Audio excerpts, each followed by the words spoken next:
What's up, Falcons Nation? It's your boy Jew coming at you with another Atlanta Falcons video. As always, Falcons Nation, rise up. In today's video, I'd like to give you guys my thoughts on the Atlanta Falcons' first preseason game against the Detroit Lions. But if you're new to the channel, please hit that subscribe button, hit that notification bell so you know when I've done Atlanta Falcons content or NFL content. If you'd like to follow your boy on Twitter and Instagram, you can follow me at Jew Talk Sports. If you'd like to donate to my channel, you can donate to my Cash App, which is the $ Jew Talk Sports. And if you'd like to be a part of my Jew Talk Sports membership, you can hit that join tab here on the channel as well. But with that being said, let's jump right into the video. So as I mentioned in today's video, I do want to give my thoughts on the Atlanta Falcons' first preseason game against the Detroit Lions. First off, I do want to send prayers up for the defensive back for the Detroit Lions, Maurice Norris. He did go down in this game in the beginning of the fourth quarter, attempting to make a tackle. I'm not too sure what the injury may be. I don't want to speculate. It did look like it could have possibly been some type of head injury or neck injury. So prayers up for Maurice Norris. He was taken out on a stretcher, and they did eventually stop the game and suspend the game early in the fourth quarter, which I thought was the best thing to do in this particular instance. When you see a crazy injury like that, you know all of the players, his teammates, even the Atlanta Falcons players were very concerned. All of the players and coaches were all down on the knee. So I think that the NFL did the correct thing, and Raheem Morris and Coach Dan Campbell, the Detroit Lions, did the right thing with stopping the game after the injury took place. But with that being said, I do want to give my thoughts about our Atlanta Falcons and what I saw in this game. The first thing that stood out to me is the defense was flying around out there. They looked very aggressive in this game. The defensive line, they were rotating guys in and out, but they were tackling really well in this game for our Atlanta Falcons. DeMarco Hellams at that safety position, he stood out to me as a guy that definitely should make this 53-man roster. Definitely could be a guy that's going to get a lot of playing time with this Atlanta Falcons team. He is a tone setter type player. He was laying the boom on a lot of players out there in this game, flying around, making a lot of tackles. And he is one of those guys that's an enforcer. They call him Bam Bam or Hitman Hellams. And he showed y'all tonight why he was sorely missed last season after going down in the preseason with that ankle injury that kept him out all last season. But I expect him to bounce back this season. He looks really good out there. And DeMarco Hellams looked like he wasn't even coming back from an injury the way that he was out there, playing recklessly, fearlessly, as far as making tackles and things of that nature. So I definitely think DeMarco Hellams is going to be one of those players that's definitely going to get snaps this year for our Atlanta Falcons. Definitely could compete for that starting safety role opposite of Jesse Bates. But I also could see him being a guy that can play in the box as well for this Atlanta Falcons team. So he's going to be a very versatile piece. Another thing that stood out to me in this game was the linebacker Woods. I believe his name is Josh Woods. He had a forced fumble early in the game where he knocked the ball out of the quarterback's hands, Malik Hooker of the Detroit Lions. And also in this game, we had another takeaway with Arnold Epikady. He really stood out to me in this game as well, coming off the edge. AK came away with a strip sack when they were in the red zone. So I did mention early on during this offseason that bringing over Jeff Ulbrich back to the fold with our Atlanta Falcons, he was here with Dan Quinn, that he was going to bring back that fast and physical style of defense, an attacking style of defense. But this defense was going to be predicated off of turnovers. And we've seen that tonight. This defense forced 2 early turnovers in the game, which is going to be huge for this Atlanta Falcons team, because last year, I believe we were like a -6 when it came to turnovers and things of that nature. We weren't good at turning the opposing teams over and forcing turnovers. But this team showed you tonight. I seen guys ripping at the football. I seen multiple hats flying to the football.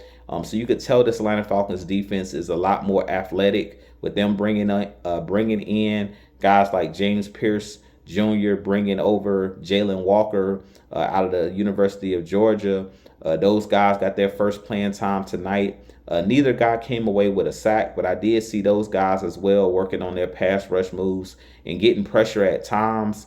Malik Hooker was just able to escape some of the pressure and things of that nature. But I was very impressed by the defense. To me, they really shined today in this game. When you talk about the offense and the defense, I have to take my hats off to the defense for what they were able to do for as far as the guys that I've seen get snaps. But 2 takeaways. They're starting this season off on the right foot and starting this preseason off on the right foot. If you want to be one of the better defenses in the league, you definitely have to be aggressive, but you also have to be able to force turnovers and put your offense on a short field. And I was really pleased with what I saw out of the defense as far as their aggressiveness up front. And with the aggressiveness just as a whole, you could tell that this team is taking on the mindset of Jeff Ulbrich as that defensive coordinator. You could tell that those guys play together, but you can also tell that those guys were going after the football and, playing very aggressive out there. So I was very pleased with the defense. Now on the offensive side of things, I was also pleased with Easton Stick, the way that he played, and Emory Jones when he got into the game as well. Both of those guys played pretty well. I was very shocked to see how well the second team was able to move the ball in that last 2-minute drill right before halftime, which tells me that they're really picking up Zach Robinson's offense.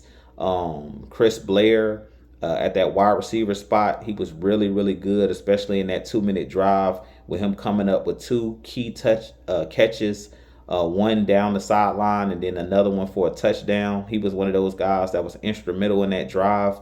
But Easton Stick showed that he's a veteran guy, very good at throwing the ball, very good at getting the ball out of his hands really, really quick, and was getting the ball where his guys could run out of bounds. And he was putting the ball in a good location where guys could make the play on the ball. The touchdown that he threw to Chris Blair was right on the money, accuracy, and it seems like he's really grasping the offense. So I was really pleased as well with Easton Stick and the way that he played and the way that the offense moved, especially on that 2-minute drive. That was really a really clean operation. So I was really impressed with that. And then also on the special team side, Lenny Krieg, the actual German kicker that we brought in, he nailed a 57-yard field goal early in the game, and then he missed a 52-yard field goal. So I think he was 1 of 2 in this game. But he showed that he has a powerful leg to be able to hit a 57-yarder. He probably would have been able to hit it from 60-plus yards because even with him hitting that 57-yarder, he still had leg to spare and distance to spare. So I definitely think that he's the guy that the Falcons are going to try to develop and things of that nature. I don't know if he'll beat out Younghoe Koo. I still give Younghoe Koo I give him a slight edge over Lenny Krieg at this point because of his experience and things of that nature. But from my understanding, they stated that Younghoe Koo is possibly going to kick in the next preseason game, and they're going to kind of have these guys battle it out for that position. But I was really pleased with what I've seen out of the special teams as well. Guys played really well in this game just as a whole. So for the first preseason game, you could tell that this team is well coached. It looks like they finally are gaining an identity, which is a really good thing. Now, I'm going to say again, I do believe that this Falcons team should play their starters at some point during this preseason, even if it's just for 1 or 2 drives to get these guys back into the flow of things, get these guys the opportunity just to get under the lights and play in a real game like in the preseason. I really feel like it'll be beneficial, even with them doing the joint practices and things of that nature. I really feel like it's not going to hurt anything to allow these guys to go out there and get a couple snaps and get a couple reps out there before week 1. But with that being said, you guys give me your thoughts on this Atlanta Falcons first preseason action. Like I said, I was super excited that Falcons football is back, but I was really pleased with what I seen just in general from all sides of the football, from all aspects. It was a clean operation for the first preseason game. Not a ton of penalties. There were a couple of procedural things, like we did have a false start here and there. We did also have a couple of roughing the passer penalties and stuff like that to clean up. But for the first preseason game, I thought it was really good to see this team go out there and operate on all three phases. So with that being said, you guys give me your thoughts on this Atlanta Falcons first preseason game. I definitely have a lot more content coming for you guys. But as always, Falcons Nation, rise up, be blessed. Peace.